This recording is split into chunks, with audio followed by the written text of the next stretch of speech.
Hello दोस्तों, तो स्वागत है आपका हमारे YouTube channel smart study 9th and 10th में। तो दोस्तों, इस वीडियो में हम क्लास 10th के फिजिकल भी ट्रेनर सब्जेक्ट में सीबीएसई ने ऑफिशियल सैम्पल पेपर रिलीज़ किया है 2024-25 सेशन के लिए, हम उसका डिस्कशन करेंगे।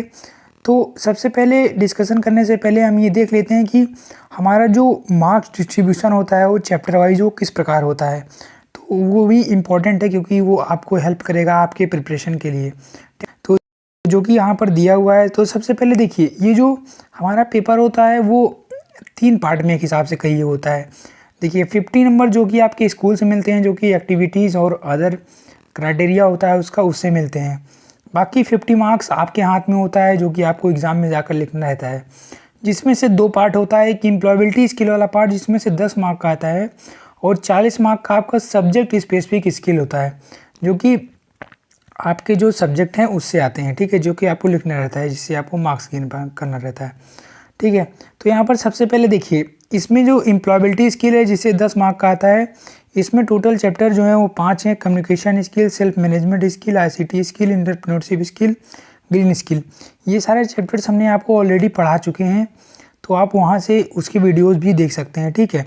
देखिए, इसका जो वेटेज है वो बहुत कम है, और ये थोड़ा अनप्रिडिक्टेबल है कि ये क्वेश्चन कहाँ से पूछ लिया, और थोड़ा सा कभी कभी अगर हो सकता है आपको ना भी आए, और कभी कभी आप डायरेक्टली सारा क्वेश्चन बना ले जाएं, तो कुछ भी पॉसिबल है।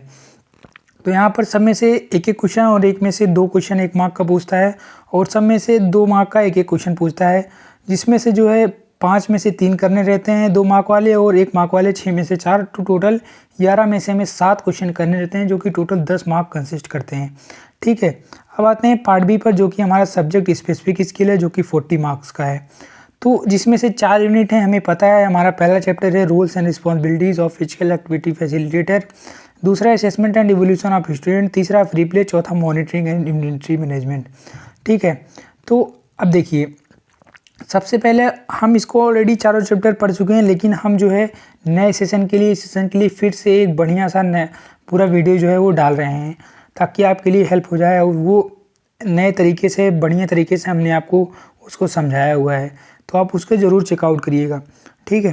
तो यहाँ पर देखिए, इसमें 1 मार्क के सब में से 6 क्वेश्चन पूछे जाएंगे, तो यानी कि कोई जो है वो पार्शियलिटी नहीं की गई है। इवन जो है, देखिए, मैं आपको जब असेसमेंट एंड इवोल्यूशन वाला चैप्टर पढ़ा रहा था, तो वहाँ पर मैंने आपको बताया था कि इसमें जो है असेसमेंट एंड इवोल्यूशन वाला जो पार्ट है, इसका वेटेज जो है थोड़ा ज़्यादा होता है, और ऑब्वियसली ज़्यादा है। टोटल नंबर ऑफ क्वेश्चन 9 है, और इसमें देखिए 2 मार्क के 2 क्वेश्चन और 4 मार्क के भी 2 क्वेश्चन हैं, और किसी में भी नहीं है, ठीक है। तो यहाँ पर आप इसका मार्क्स जो है वो देख सकते हैं। टोटल जो देखिए यहाँ पर जो क्वेश्चन होगा, वो यहाँ पर टोटल नंबर ऑफ क्वेश्चन जो हैं वो 24 होंगे 1 मार्क के, और यहाँ पर 2 मार्क के 6 क्वेश्चन और 4 मार्क के 5 क्वेश्चन होंगे। टोटल 35 क्वेश्चन कंसिस्ट होंगे, 27 क्वेश्चन करने होंगे, टोटल 40 मार्क कंसिस्ट करेंगे, ठीक है। तो ये है आपका मार्क्स डिस्ट्रीब्यूशन, ये इंपॉर्टेंट था, मैंने आपको बता दिया। अब हम चलते हैं जो है अपने सैम्पल पेपर के डिस्कशन की तरफ। तो यहाँ पर इन सारे इंस्ट्रक्शन को आप पढ़िएगा। This question paper consist 21 question, तो 2 सेक्शन में, सेक्शन ए, सेक्शन बी। तो आपको अपने जो वहाँ पर मतलब जो गाइडलाइन दी होगी उस हिसाब से आपको करना होगा, क्योंकि इसमें आपको सारे क्वेश्चन अटेम्प्ट करने होंगे। जैसे देखिए, इसमें से section A objective type question है, इसमें से आपको 6 में से कोई 4 क्वेश्चन करने होंगे। ये एम्प्लॉयबिलिटी स्किल का क्वेश्चन है, ठीक है। तो इसमें सबसे पहला क्वेश्चन यहाँ पर आपका आता है कि what is the origin of word communication. Communication word का ओरिजिन, ठीक है, वर्ड तो क्या है, तो ये कहाँ से, Greek word, Latin word, French word, Sanskrit word, क्या है। तो देखिए दोस्तों, ये क्या है, एक लैटिन वर्ड कम्युनिकेयर, जिसका मीनिंग होता है टू शेयर, इसका ये मतलब होता है। अब देखिए अगर आपको पता है, अगर शायद आपने वो वीडियोस देखी होंगी, तो उसमें शायद कहीं ना कहीं आपको ये चीज़ मिल जाएगा, या फिर आपने एम्प्लॉयबिलिटी स्किल वाली किताब पढ़ी होगी, तो ज़रूर आपको ये चीज़ें मिल जाएंगी। तो इसलिए इसका आंसर जो है वो ये हो जाएगा, ठीक है।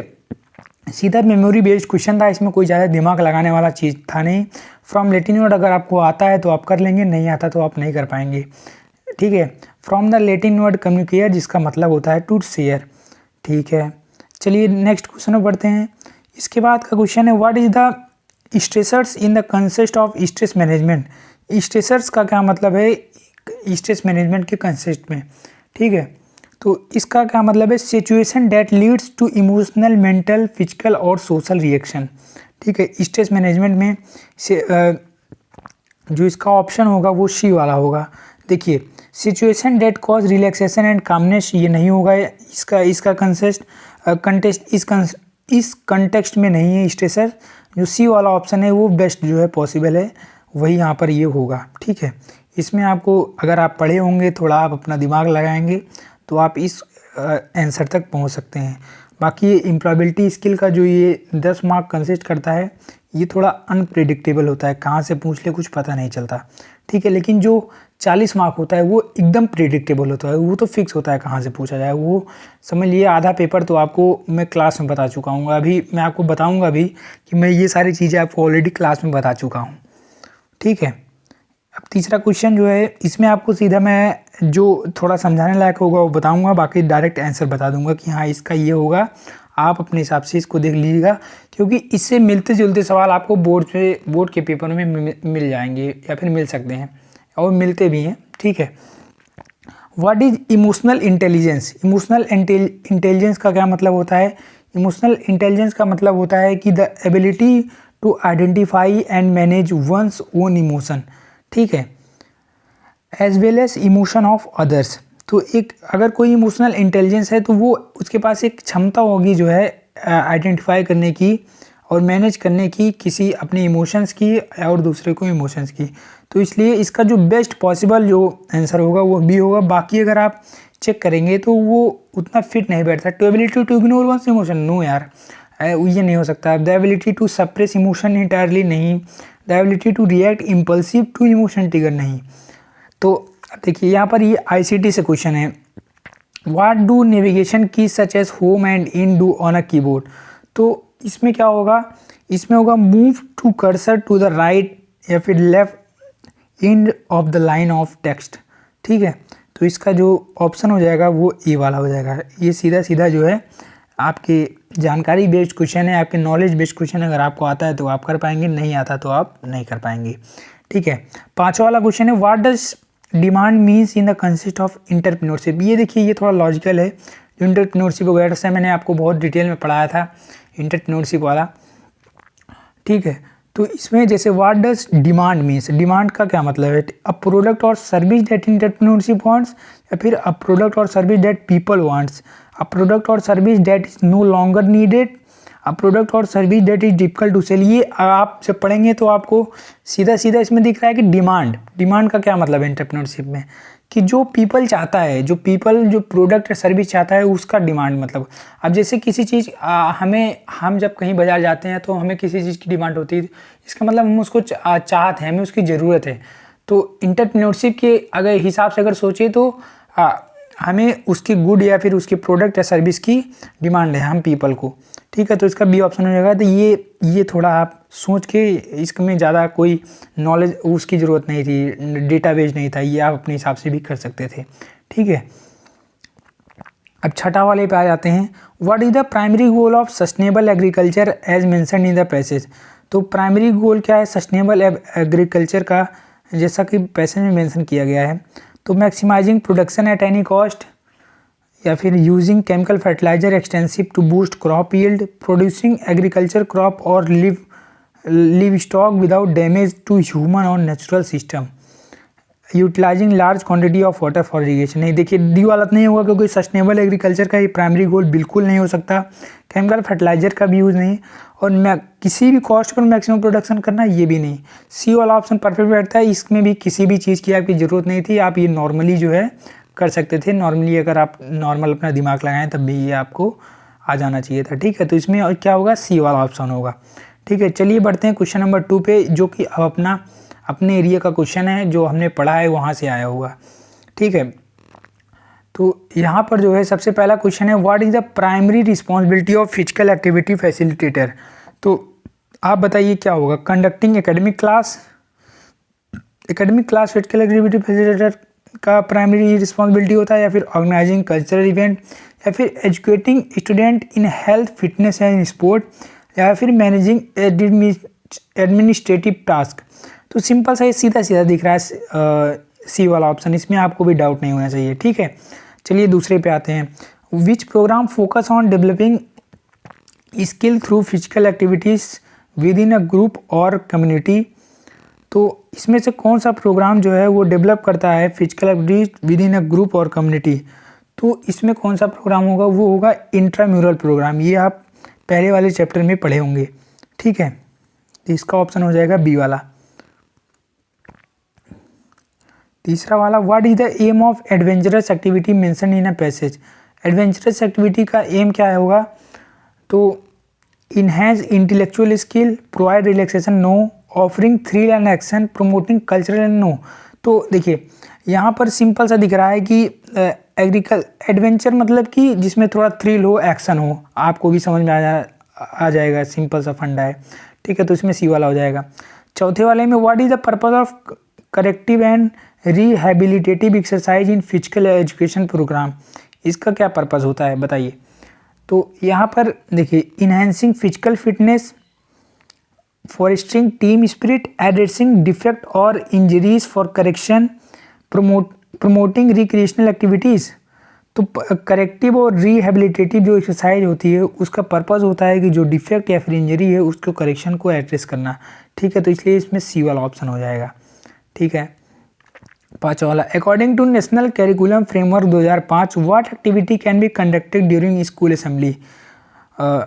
तो only reading headlines in the morning newspaper, only performing physical exercises, reading headline, performing physical exercises, singing the national anthem and other activities like story telling and inviting guest speaker, या फिर none of above.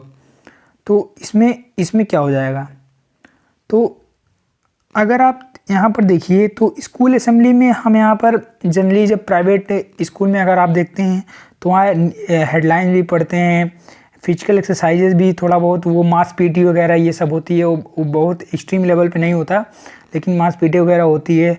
National anthem obviously हमेशा गाया जाता है, और other activity हो जाती है जैसे कोई स्टोरी टेलिंग हो गया, या फिर कोई गेस्ट स्पीकर या फिर आ गया।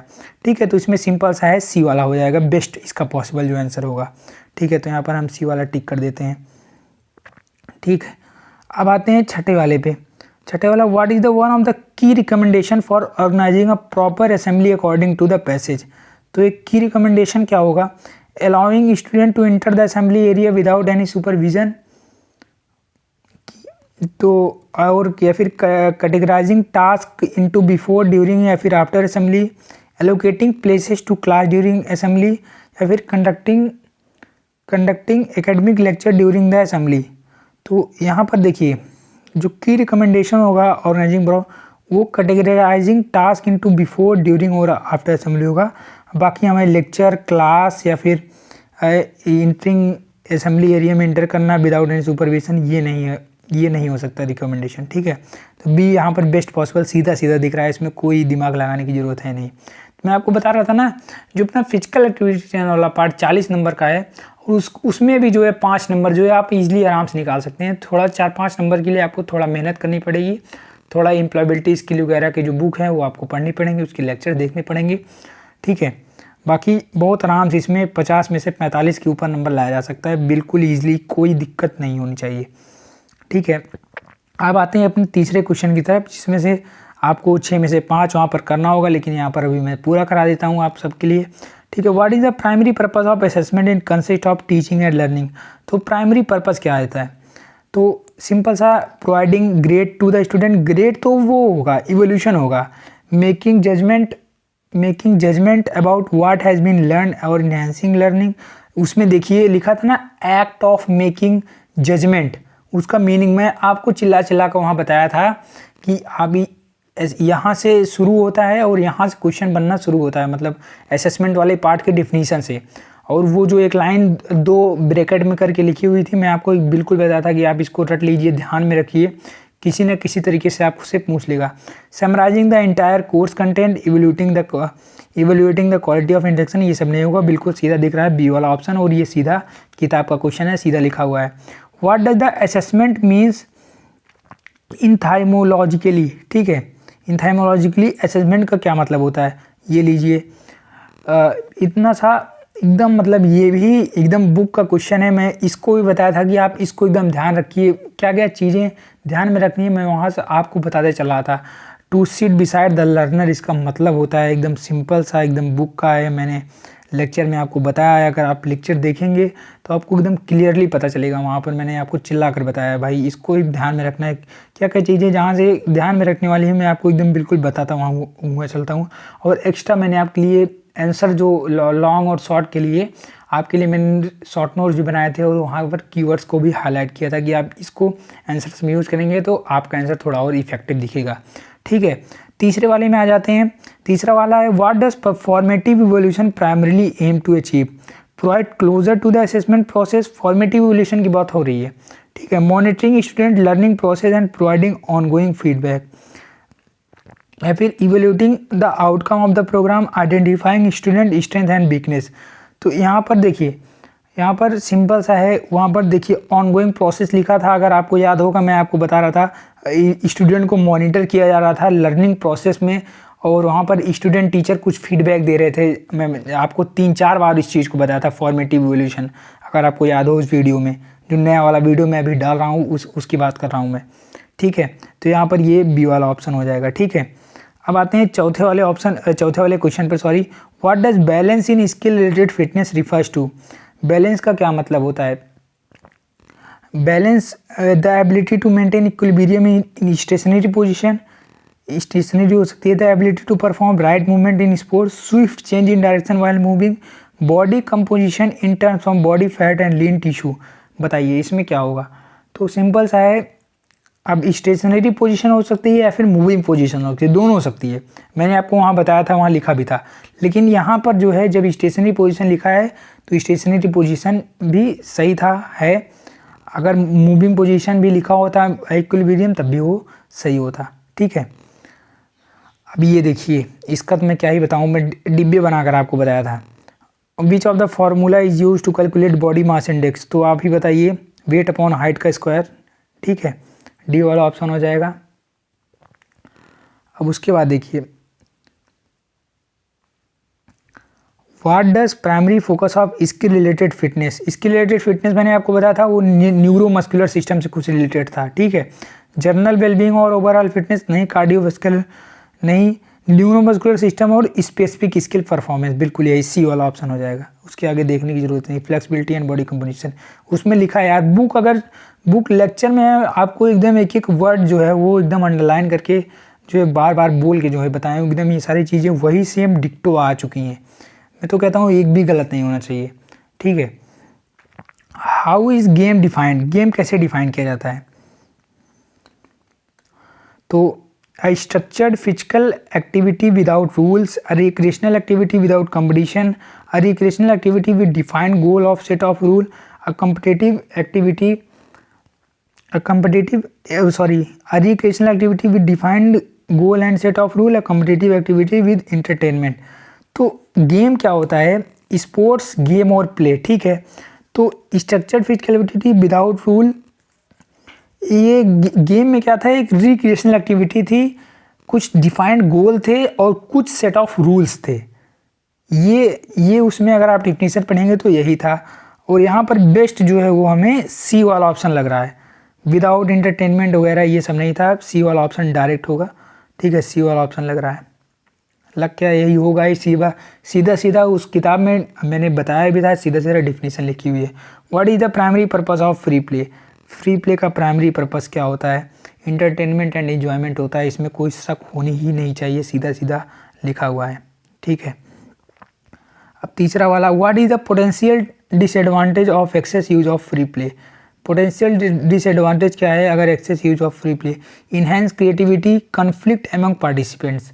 ठीक है, तो ये सिंपल सा, उसमें जो 2 टेबल बनी हुई थी, मैं बता रहा हूँ उसमें 6 चीज़ें थी, ज़्यादा 6 या 5 चीज़ें थी जिसको ध्यान रखना था, और सीधा आपको नंबर लेकर चले आना है। ठीक है, तो यही अलाउ होगा यार, कॉन्फ्लिक्ट्स एमंग पार्टिसिपेंट्स। ठीक है, better communication skill, improve technique, ये सब कोई फालतू की चीज़ें लिखी हुई बिना मतलब का। What is the key learning outcome of free play session. Key learning outcome क्या है? Understanding the history of sports, या फिर जो है differentiating between sports and games, identifying free play activity and their advantage disadvantages, mastering complex physical activity. तो इसमें key learning outcome क्या है? Identifying free play activities and their advantage disadvantage, या फिर डिफ्रेंशिएटिंग बिटवीन, नहीं ये सब का कोई मतलब नहीं है। हिस्ट्री ऑफ मास्टरिंग, इसमें सबसे बेस्ट सी वाला लग रहा है और सी वाला होना चाहिए हमारे हिसाब से। ठीक है, what does a play become structured, sorry when does a play become structured? When it involve competition, when it conduct impromptu, when it is plan and conduct step by step. सीधा सीधा है, बार बार मैं बोला था, वहाँ भी स्ट्रक्चर एंड अनस्ट्रक्चर्ड प्ले में भी। ठीक है, what is the one of the disadvantage of excess use of free play in physical activities for children? Retain interest, facilitate assessment, may develop wrong technique. बिल्कुल सी वाला होगा। ठीक है यार, एकदम सब वही आया एकदम, मतलब इसमें कोई एक नंबर भी नहीं गलत होना चाहिए हमारे हिसाब से जो। और ये समझ लीजिए थोड़ा सा एबव लेवल का ही पेपर रहता है, मतलब एक अच्छा पेपर होता है। जो सैम्पल पेपर होता है वो एक ठीक ठाक लेवल का पेपर होता है। ठीक है, अब यहाँ तक हो गया, मे डेवलप रॉन्ग टेक्निक। ठीक है, छठा वाला हो गया। अब आते हैं यहाँ पर, which factor is essential to consider while selecting sports equipments and prop? Colour preference, weight of equipment, age appropriateness. अरे भाई मैंने 6 चीज़ें बताई थी, 6 में से देखिए एक चीज़ आ गया, एज अप्रोप्रिएटनेस होगा, इसमें कोई शक डाउट नहीं होना चाहिए। ठीक है, what does industry standard means in context of sports equipment selection? Industry standards का क्या होना चाहिए? Equipment made for metal, equipment manufactured as per industry guidelines, equipment endorse by famous athletes, no, equipment with high resale value. यार सीधा सीधा इसमें हमको B वाला ऑप्शन एकदम सही दिख रहा है, और ये सीधा यही शायद लाइन, यही लाइन जो है कॉपी में मैंने अपने नोट्स में भी लिखी हुई है और यही बुक में भी लिखा हुआ है। ठीक है, तो बी वाला ऑप्शन हो जाएगा। डायरेक्ट क्वेश्चन एकदम आ रहे हैं, बस आपको एक बार लेक्चर देखने हैं या फिर किताब पढ़ लेनी है, आपका सारा काम एकदम क्लियर हो जाएगा। Why it is crucial to match the sports type with equipments use? Why it is crucial to match the sports type with equipments use? To confuse the players, to improve the aesthetic of game, to enhance player safety and game quality, to challenge the player। तो ये क्यों crucial हो जाता है match the sports type with equipments use? तो obviously safety और game quality के लिए यार, इसमें कोई वो नहीं होनी चाहिए।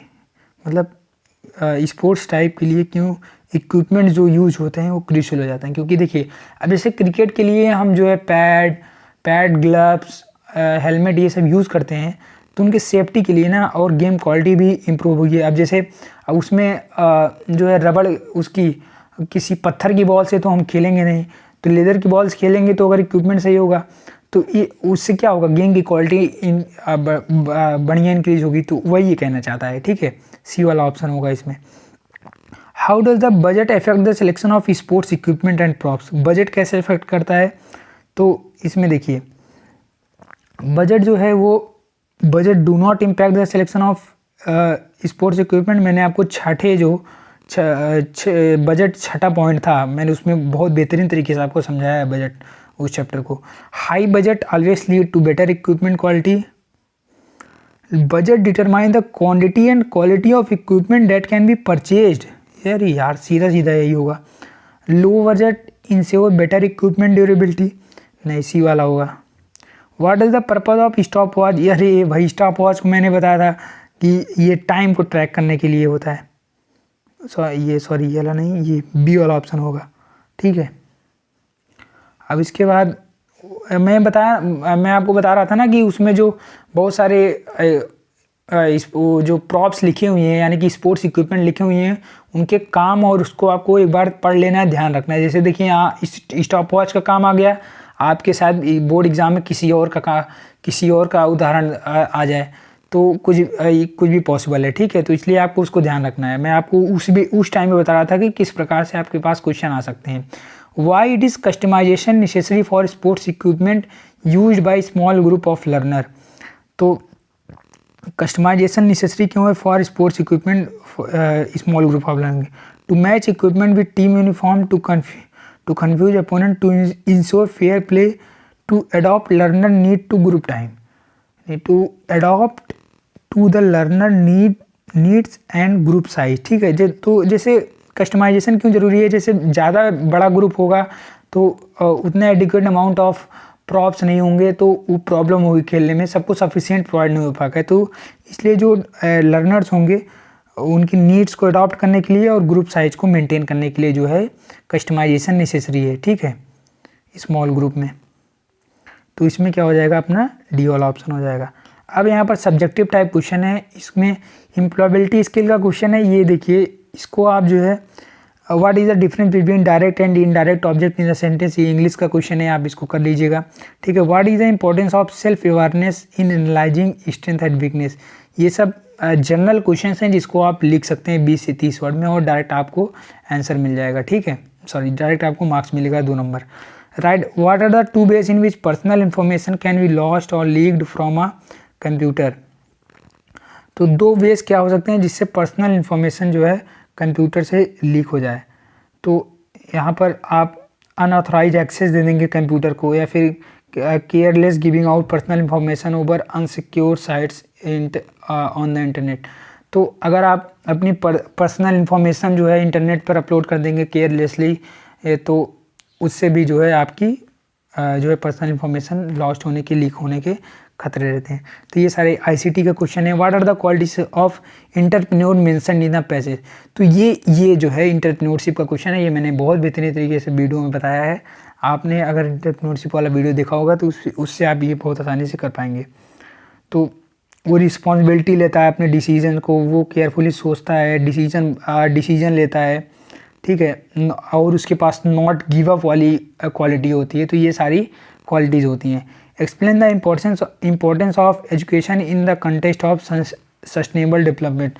सस्टेनेबल डेवलपमेंट के लिए एजुकेशन बहुत ज़्यादा इंपॉर्टेंट है, क्योंकि तभी लोग समझ पाएंगे कि हमारे जो फ्यूचर जनरेशन है उनके लिए भी हम जो हमारे जो रिसोर्सेस हैं उनको बचाना है, हमें उतना ही यूज़ करना है जितना हमें ज़रूरत है, क्योंकि हमारे फ्यूचर में आने वाले हमारे जो लोग हैं उनको भी इन सब चीज़ों की ज़रूरत पड़ेगी। अगर हम ही सारा एक्स्ट्रा ओवर यूज़ करके सब ख़त्म कर देंगे तो उनके लिए कुछ बचा ही नहीं रह जाएगा। तो इसलिए लोगों को एजुकेशन देना बहुत ज़्यादा ज़रूरी है। ठीक है, तो ये सब आप अपने हिसाब से लिख सकते हैं, ये जनरल क्वेश्चन है। ठीक है, what are the key qualities of good physical activity teacher and sport coach. तो वो उसका कोड ऑफ कंडक्ट वगैरह अच्छा होना चाहिए, यही सब है। और क्या, कोड ऑफ कंडक्ट से अच्छा होना चाहिए, वो अपनी एक मेंटेन किया मतलब वो पंक्चुअल होना चाहिए, वो यही सारे इनके गुड क्वालिटीज़ हैं। मैंने आपको वीडियोस में बताए थे, आप इसको और आसानी से लिख सकते हैं। What are the component of health related fitness and how can be access. इसको मैंने एकदम चिल्ला कर पूरा बताया था, हेल्थ रिलेटेड फिटनेस के कंपोनेंट्स क्या क्या हैं। ठीक है, तो ये भी आई होप आप जो है वो आसानी से लिख सकते हैं। उसमें 5 चीज़ें थी जो है वो कार्डियोवेस्कुलर एंडोरेंस था, एनरोबिक कैपेसिटी, मस्कुलर स्ट्रेंथ था, फ्लेक्सिबिलिटी थी, बॉडी कंपोजिशन था। ठीक है, और उसको एक्सेस करने के लिए 5 चीज़ें, एरोबिक, एनारोबिक, स्ट्रेंथ, फ्लेक्सिबिलिटी, और एक था फ्लेक्सिबिलिटी टेस्ट ऑफ BMI वगैरह। ये सब चीज़ें से जो है हेल्थ रिलेटेड फिटनेस जो है वो एक्सेस किया जा सकता है।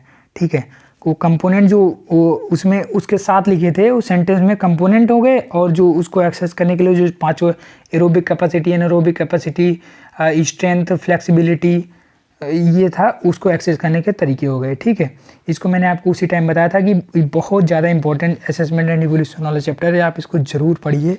और जो पार्ट मैंने बताया था वो उससे हर एक पॉइंट से क्वेश्चन ज़रूर आता है। Describe the importance of creating an assessment and evolution plan in physical education. मैंने आपको बताया था कि असेसमेंट और इवोल्यूशन क्यों ज़रूरी है बच्चों को ट्रैक करने के लिए, उनकी परफॉर्मेंस को ट्रैक करने के लिए, उनके ग्रोथ के लिए। क्योंकि अगर असेसमेंट नहीं होगा तो उनका ग्रोथ नहीं होगा, उनकी गलतियों का पता नहीं चलेगा। ये सारी चीज़ों का डिस्कशन मैंने बहुत डिटेल में वीडियोज़ में की हुई हैं। फ्री प्ले क्या होता है, ये तो जनरल क्वेश्चन है, ये मैंने बहुत सारी बारी बताया है। ठीक है, define the term sports in and explain it's character. ठीक, स्पोर्ट्स के बारे में मैंने पूरा बताया है कि ये स्पोर्ट्स गेम्स और प्ले जो भी होता है। ठीक है, तो इसको अभी मैं डिस्कस नहीं करने जा रहा हूँ। What does the term inventory refers to the context of physical education. Inventory management भी, इन्वेंट्री के बारे में पूरा मैंने बताया, ठीक है, लेकिन फिर भी मैं जो SQP है उसके अनुसार बता देता हूँ कि inventory in a physical education denotes a goods and materials stored systematically for the future use, ठीक है। सेम यही चीज़ उसमें किताब में लिखी है वो, और मैंने बताया था कि फ्यूचर यूज के लिए वेयर हाउस कुल मिलाकर इन्वेंट्री मतलब वेयर हाउस, जहाँ गुदाम टाइप में स्टार्टिंग में जर्नल के लिए मैंने बताया था, उसके बाद फिर सभी के लिए बताया था कि अपने स्पोर्ट्स पे फिर आ जाते हैं, ठीक है। और स्पोर्ट्स का तो डिफिनीशन एकदम क्लियर है। Free play refer to spontaneous unstructured activity है where individual particular children engage in creative and physical pursuit without formal rules. तो ये सब है, ठीक है। तो ये डायरेक्ट डिफिनीशंस है जो कि आप पढ़ेंगे, वीडियो लेक्चर देखेंगे तो डायरेक्ट आप इसको लिख पाएंगे, इसमें कोई दिमाग लगाने वाली बात है नहीं। अब इसमें देखिए, इसमें जो मैंने बताया था, मैं आपको बता रहा हूँ, मैंने SQP इसके पहले देखा नहीं है, मैं डायरेक्ट इसकी SQP आपको बता रहा हूँ। अब देखिए इसमें क्या क्या आता है। मैं 4 नंबर वाला क्वेश्चन मैं आपको बता रहा था कि हाँ ये आ सकता है इस चैप्टर से, ये इंपॉर्टेंट है। What are the different component of physical education program conducted by physical activity facilitator. तो इसका डिफरेंट जो कंपोनेंट है वो बताना है आपको। तो सर्विस प्रोग्राम हो गया, इंट्राम्यूरल प्रोग्राम हो गया, एक्स्ट्राम्यूरल प्रोग्राम हो गया, फिटनेस और रिक्रिएशन प्रोग्राम हो गया। ये चारों आपको लिखने थे और उसके बारे में थोड़ा डिफाइन करना था, आपको 4 नंबर मिल जाता, ठीक है। ये आपको मैंने वीडियोज़ में बताया है। और एक वीडियो जो फिजिकल एक्टिविटी ट्रेनर वाला बचा हुआ है उसको मैंने और डिटेल में मैं आपको फिर से बताऊँगा अभी, ठीक है। Why it is essential to prepare assessment report in physical education. देखिए असेसमेंट रिपोर्ट इसमें नहीं पूछा, अब इसमें उसका इसेंशियल क्यों ज़रूरी है वो पूछा। तो उसमें देखिए 4 पॉइंट लिखे थे ना, वही आपको लिखना है, वो 4 पॉइंट, और उसमें जो थोड़ा डिटेल दिया हुआ है वो लिखना है। आपको बता दिया क्या करना है, कहाँ से क्या लिखना है, वही उसका एसेंशियल है। अभी इसमें रिपोर्ट नहीं पूछा, लेकिन असेसमेंट रिपोर्ट से ज़रूर क्वेश्चन पूछा, ठीक है। ये तो शायद इसमें एसेंशियल पूछा है, आपके एग्जाम में असेसमेंट रिपोर्ट ही डायरेक्ट पूछ ले, ठीक है। Explain the skill related component of physical array. यार ये तो वही एक्शन, बैलेंस, कोऑर्डिनेशन, और उसके बारे में आप जो है पूरा डिटेल दे देते, तो सिंपल सा वही था, ठीक है। अब उसमें देखिए 4 चीज़ क्या थी जो आप इसमें इसेंशियल असेसमेंट रिपोर्ट वाले में। Identifying strength and areas of improvement, monitor learning and fine tune teaching, और फिर टैलेंट आइडेंटिफिकेशन था, ठीक है। तो वही सेम चीज़ें हैं, वही लिखनी थी। अब इसमें स्किल रिलेटेड फिटनेस में कोऑर्डिनेशन, बैलेंस और यही सब था ना, एक्शन, बैलेंस, कोऑर्डिनेशन, तो उसको लिखना था और उसके बारे में थोड़ा डिटेल दे देनी थी। Write two advantages and disadvantage of free play, मैंने आपको ये बताया है, इसमें कोई वही नहीं है। फ्री प्ले का एडवांटेज जो क्रिएटिविटी इंक्रीज़ करता है, सोशल स्किल इंक्रीज़ करता है, उसमें स्ट्रक्चर नहीं होता। डिसएडवांटेज इसका है सेफ्टी का कंसर्न रहता है, कन्फ्लिक्ट्स हो जाती हैं, ठीक है।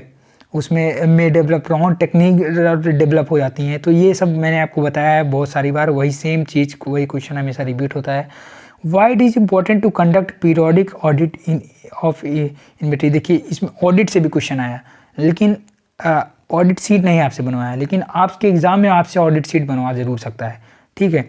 इसमें उसका इम्पोर्टेंस पूछ लिया है, तो ठीक है। इम्पोर्टेंस लास्ट मिनट प्लस हो जाता है, हमें उस पूरे का आइडिया रहता है कि कितना सामान हमारे पास है, कितने की ज़रूरत है, ताकि हमें कभी किसी चीज़ की कमी ना पड़े। कोई भी अगर मैं प्रोग्राम ऑर्गेनाइज़ करा रहा हूँ तो उसमें हमें सफिशिएंट अमाउंट ऑफ हमारे पास इक्विपमेंट सभी प्रॉप हमेशा अवेलेबल रहें, ठीक है। तो इस सब के लिए इम्पोर्टेंट है ऑडिट कराना, ठीक है। और हर चीज़ का एक हमारे पास डाटा रहे, कितना हमारे पास लॉस्ट हुआ है, कितना हमारे पास डैमेज हुआ है, कितना हमारे पास अवेलेबल है, कितना करंटली प्ले में है, कितना मंगवाना है। तो इन सब के लिए जो है ये ऑडिट करना बहुत ही इम्पोर्टेंट हो जाता है, ठीक है। तो आपको पॉइंट बनाकर जो है लिख लेना था। तो अगर पॉइंट में बनाते, अगर SQP से देखें मार्किंग स्कीम से, तो इसमें लिखा है accuracy, loss prevention, optimization, customer satisfaction, suppliers relation, compliance, ये सब अपने हिसाब से लिखे हैं। लेकिन आपको जो मैंने बताया है, फिर जो किताब में लिखा है उस हिसाब से आपको लिखना है कि लास्ट मिनट रस और ये सब जो है बनाकर बढ़िया लिख देना है, इसका इम्पोर्टेंस है, ठीक है। इसके साथ ही और कुछ नहीं है बस। अच्छा। तो ख़त्म हुआ। इसके साथ ही आपका ये एसक्यूपी का मैंने बढ़िया से डिस्कशन कर दिया, ठीक है। सारे क्वेश्चन एकदम वही प्रॉपर जो मैंने वीडियोस में बताए हैं, जो बुक में लिखे हैं वहीं से, कहीं बाहर से नहीं आए। 40 नंबर तो आपको इसमें पक्का लाने हैं। ये आप मतलब इसमें आप 95 प्लस बहुत ईजिली ला सकते हैं अगर थोड़ी सी मेहनत कर दिए तो। आपका इससे परसेंटेज भी बूस्ट होगा और इसमें ज़्यादा मेहनत नहीं करनी है कि आपको 10 दिन इसको लेकर पढ़ रहे हैं, ठीक है। 2 या 3 दिन बस, ज़्यादा से ज़्यादा बस 2 या 3 दिन आपको पढ़ना है बस इसको, ज़्यादा मैं ज़्यादा दिन ये इसको मैंने ना खुद पढ़ा है ना आपको पढ़ने का सलाह दूंगा। आप अपने साइंस और मैथ पर ज़्यादा फोकस करिए, ठीक है, वो जो कि आपको आगे काम आने वाला है, और अदर सब्जेक्ट पर भी फोकस करिए, ठीक है। तो इसी के साथ आपका ये सैम्पल पेपर का डिस्कशन समाप्त होता है। आप लोगों ने बहुत सारे बार बोला तो मैंने इसका डिस्कशन लाया, ठीक है। Thank you, thanks for watching this video. अब मिलते हैं नेक्स्ट वीडियो में। वो जो पहला चैप्टर है उसको पढ़ाकर इसको रैप अप करेंगे, ठीक है। उसके बाद कुछ हम प्रीवियस ईयर क्वेश्चन भी अगर हमको मिलेगा तो हम उसका भी डिस्कशन कर देंगे, ठीक है। या फिर प्रीवियस ईयर एसक्यूपी मिल जाएगा हमारे CBSE के साइट पर, ठीक है। तो thank you, thanks for watching this video, और अपने फ्रेंड्स के साथ भी इस वीडियो को शेयर करिएगा ताकि उनको भी हेल्प हो जाए। Okay, thank you.